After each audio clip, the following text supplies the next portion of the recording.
छिन्ताङ देवी माथिको टावर हो। भाग्य हुनेले पो घुमिन्छ त। यो परदेखिको पञ्चकन्या माथि हिले पाखरीबास कञ्चनजङ्घा माथि देखियो। यो तल पाखरीबासको एरिया शङ्करसभाको मकालो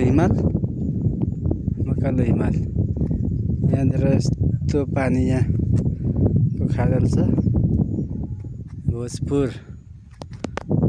भोजपुरको यो चाहिँ सदरमुकाम।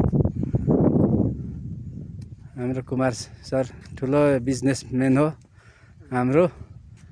उहाँसँग यहाँ आज मिटिङ छ र यो उसमा आएको। आज MOU गर्नुपर्ने छ। यो भाग्य हुनेले मात्रै घुम्न पाउँछ कि यस्तो ठाउँ। भाग्य नहुने र घरमै सुतिराख्नु।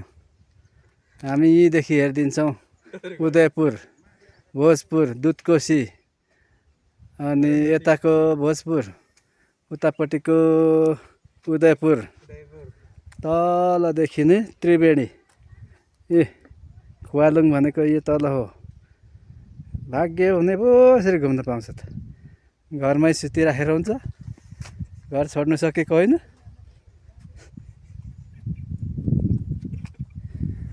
अनि तल सप्तकोशीकै त्यहाँनिर सप्तकोशी सबै मिसिन्छ र यतिकै हुन्छ। यो पारिपट्टिको भोजपुर के अरे धनकुटा साँगुरीगढी चिन्ने डाँडा पनि झन्डै त्यहीँ नै हो कि मैले देखिरहेको छु देख्नु चाहिँ। अनि यता साँगुरीगढी नै हो। यहाँ चाहिँ हाम्रो साहुजी चाहिँ यस्तो साह्रै राम्रो हुनुहुन्छ कि सबै भक्तपुरदेखि आएर यो पूर्व खाइसक्यो नि साहुजीहरूले।